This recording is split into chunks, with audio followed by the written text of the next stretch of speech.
유영아 변호사입니다. 오랫동안 직관적으로 지켜봤을 수밖에 없는 분이잖아요. 네. 이분에 대한 정체에 대해서 누구보다 자세히 말할 수 있는 분일 것 같은데 네. 유영아 변호사에 대한 해설이 언론에 잘 없어요. 아, 그래요? 해설 좀 해주세요. 잘 모르실 거예요. 네. 이분이 2007년에 그때 당시 한창 이명박 박근혜 경선 때 시끄러웠던 BBK. 네.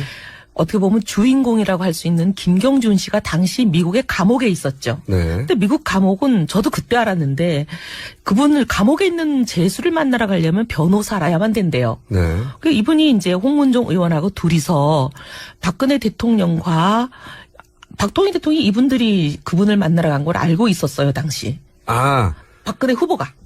당시는 후보죠. BBK 미국 감옥에 가서 BBK 김경준 씨를 만나서 그때 뭐 회의를 했다는 어쨌든 말도 많았는데 뭘 했는지는 알 수 없는데 어쨌든 만나러 간 건 2번을 만나러 갔죠. BBK 김경준을 미국의 교도소로 만나러 간 사람은 언론에 보도되기로는 이혜훈 의원이라고 보도됐어요 그때. 그래서 친박들이 그렇게 만들었죠. 아 본인이 안 갔는데 본인이 간 걸로 뒤집어 씌운 겁니까? 그랬죠. 근데 실제로는 이 유영아 변호사였다. 네네. 폭로. 처음 나온 얘기입니다. 이거 폭로네. 근데 제가 뭐 그렇다고 그때만 해도 동지인데 뭐 어떻게 보면 같은 캠프에 있고 같은 친박인데 제가 본인이 뒤집어 저 썼구나. 아니에요, 저 사람이에요 하고 뭐 그때만 해도 이제 BBK 관련해서 뭐 친이들이 저를 고소하고 난리를 치고 또 대통령이 직접 네. 이명박 대통령이 당선된 상황에서 처남 김재정 씨를 통해서 저를 고소한 상황인데 근데 그때는 내가 간 게 아니라고 왜 말 안 하셨어요? 그때 계속 당하면서. 그때만 해도 동료인데 아, 대신 당해준다는 생각을 드셨구나. 제가 어떻게 그걸 뭐 그럴 왜냐면 수가 있겠어요. 그때 저도 물어본 기억이 나왔거든요. 궁금해가지고 그때도 이미 의원님을 알았기 때문에 진짜 갔냐 그러니까 본인이 안 갔다고. 그럼 누구냐고 그때는 말을 안 하셨어요. 뭐 그때만 해도 동료인데 제가 뭐 동료를 배신하고 팔고 그러긴 좀 어려웠어요. 지금은 동료가 아니구나. 쫓겨난 지 10년이 넘었는데. 아니 근데 그렇다면 BBK 당시 크게 논란했던 네. BBK 그 시국 근데 당시에 이분이 그러고 나서 네. 최근 한 몇 년 전에 어디 조그만 라디오에 가서 본인이 그때 갔었다고 얘기하신 걸로 제가 기억해요. 최근에는 근데 보도가 되진 않았어요. 최근에는 예. 아 그때 이제 대신 뒤집어 쓰고 그걸 고생 많이 하셨죠. 예. 엄청나게. 아니 뭐 현직 대통령이 당선되자마자 2월 25일 날 취임하신 분이 바로 그러고 공천 심사받고 있고 대통령이 이제 공천권을 거의 갖고 있는데 그때 친박 학살할 때 아니에요? 네. 근데 저를 그걸로 자기가 막 임명한 검찰총장한테 넘겼으니 뭐 저는 죽는 거였죠. 근데 어쨌든 그때는 살아났고. 그때는 오히려 살아났고요. 그 다음에 이제 4년이 지나서 박근혜 비상대책위원장이 공천의 전권을 가졌을 때 그때 잘리셨죠. 갑자기 친박 중진 한 분이 저한테 전화를 하더니 내일 검찰이 발표한다는데 뭔 발표를 모종의 발표를 하는데 전혀 반박하지 말고 입 다물고 있어라. 무슨 발표하는데 그랬더니 들어보면 알아. 그러더니 갑자기 아무도 BBK 감시는 없는 시절에 뜬금없이 검찰이 BBK 김경준을 미국 가서 만나고 접촉한 건 이혜훈이었다. 이런 발표를 하더라고요. 검찰도 그때 당시는 박근혜 비대위원장의 검찰이 아니고 이명박 대통령 하에 검찰이고 네. 이제 곧 박근혜 비대위원장이 이제 대통령이 될 거다 이런 상황이었죠. 네, 근데 그건 그런데 말도 안 되는 발표를 하더라고요. 검찰이 네, 정말 그리고 황당하게 짝이 없었어요. 그 발표 나오면 조용히 듣고 있어라고 미리 말해줬고. 네, 미리 말해줬고. 여기서 알 수 있는 몇 가지 검찰 발표를 친박은 빼서 알고 있었다는 것이고. 아니요, 빼서 알고 있는 게 아니고 네. 검찰이 엉터리 발표를 하도록 시킨 거 아니겠어요? 그렇죠. 알고 있을 정도가 아니라 시킨 거 폭로이.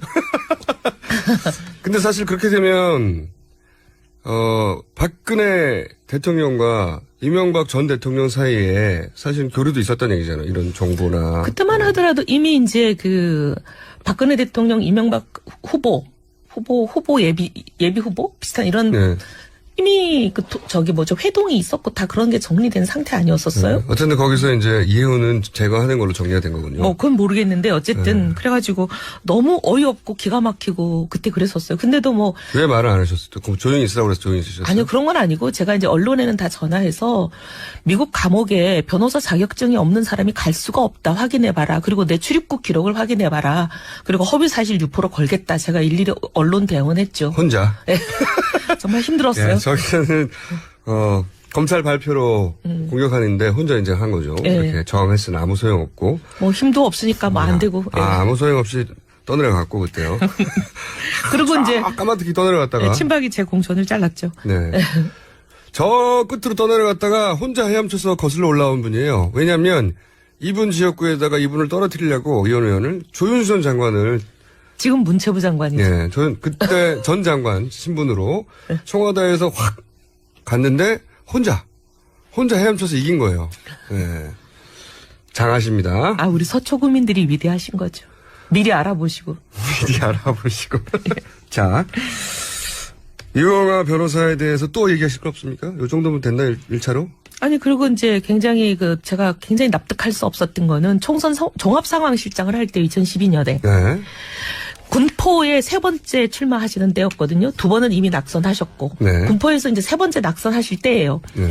군포가 여기서 가기가 굉장히 교통편이 불편해요. 네. 3번 갔다 오면 후보가 그때만 하더라도 이제 비대위원장이죠. 네. 전국에 250개 정도 되는 지역구에서 한 번만 와서 손을 흔들어주면 내가 당선이 된다고 아우성을 칠 때요. 그때입니다. 맞아요. 250명의 후보가. 네.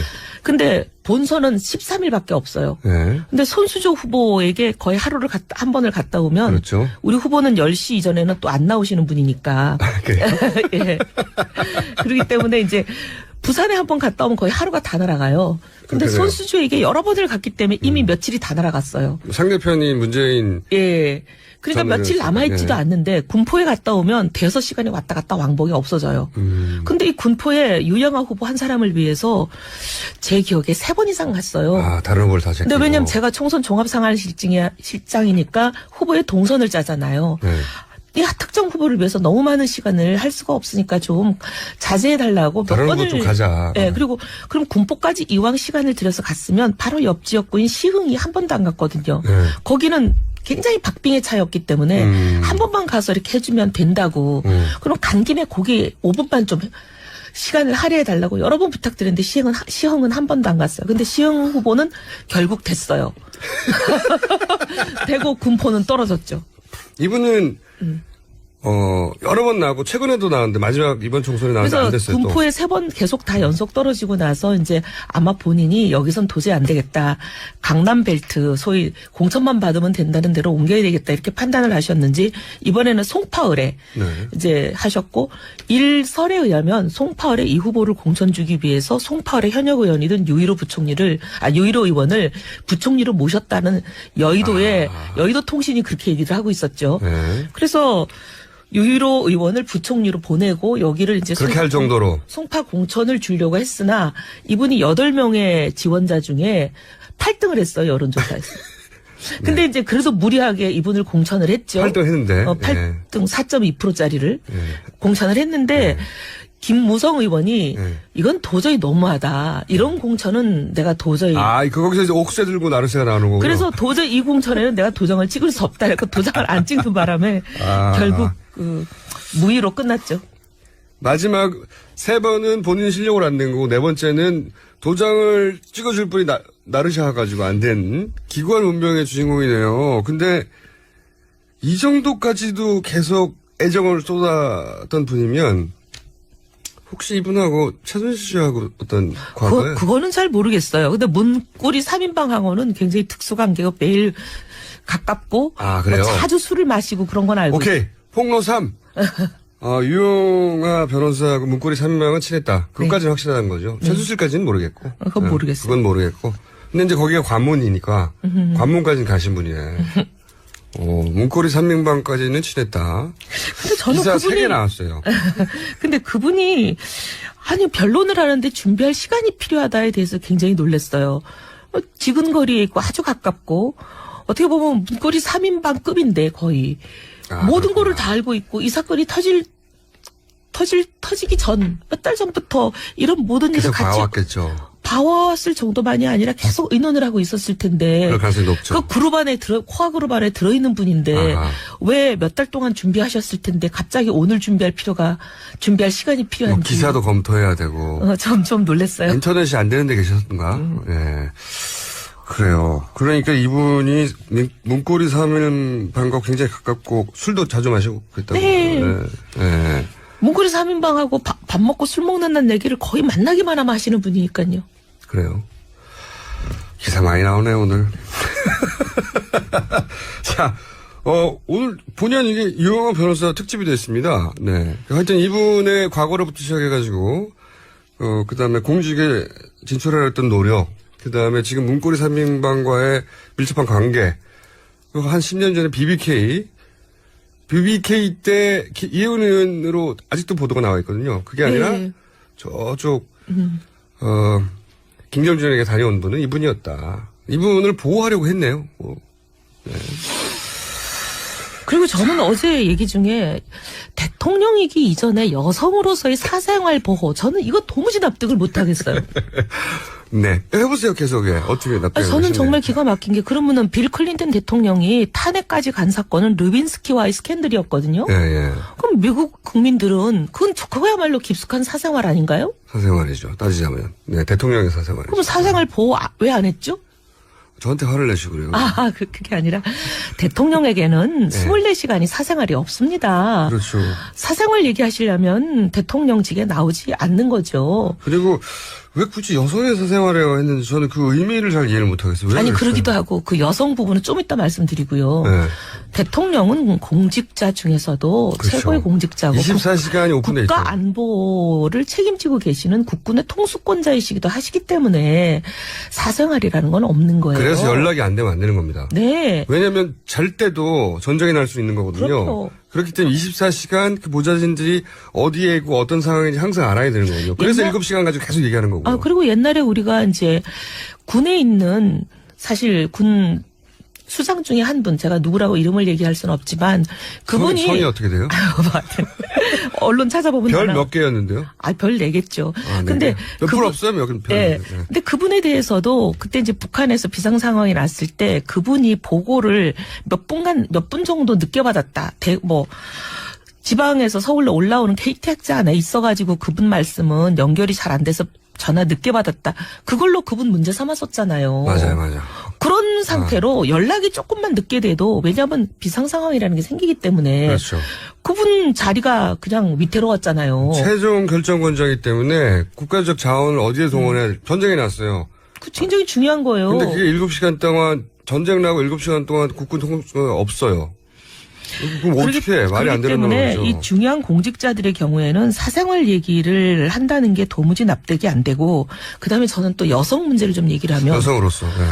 사실 저희는 이제 준비된 여성 대통령 이렇게 하면서 여성 대통령, 저는 사실 여성 대통령을 만들기 위해서 굉장히 뛰었던 사람인데, 저희는 여성으로서 참 부당하고 억울한 대우 많이 받으면서 우리에게 걸맞는 권리를 찾기 위해서 정말 한많은 세월을 보낸 사람들이거든요. 본인이 국회의원이 된 이유 중에도 하나고, 예. 국회의원 된 이후에 사실은 했던, 언론에 잘 알려지지 않았던 업적 중에 하나도 그 여성 관련 문제를 해결한 것도 있어요. 그건 다음 기회에 제가 직접 알려드리겠고. 네. 근데 이 여성 권리 문제가 해결이 될 거를 다들 기대하고 참 이날을 위해서 많이 힘들게 일해 왔는데, 여성 대통령이 되고 나서 오히려 여성들이 설당이 없어지는 경우가 많아요, 지금.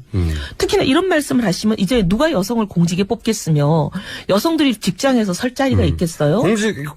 대통령의 공직에 대한 이야기를 하고 있는데 갑자기 여성의 사생활을 얘기해버리니까.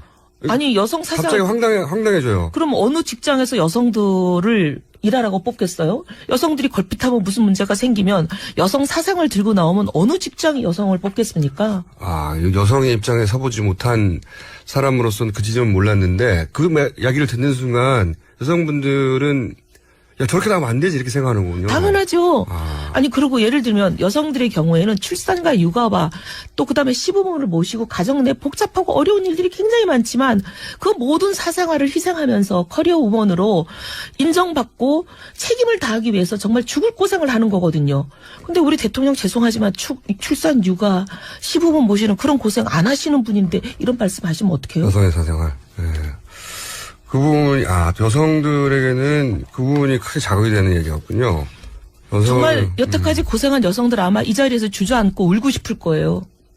고대목은 제가 남자라서, 여성들에게 확 와닿는구나. 여성의 사생활이라는 부분이 남자들 입장에서는 뭔가 공격하기 어려운 대목이거든요. 우리 잘 모르니까.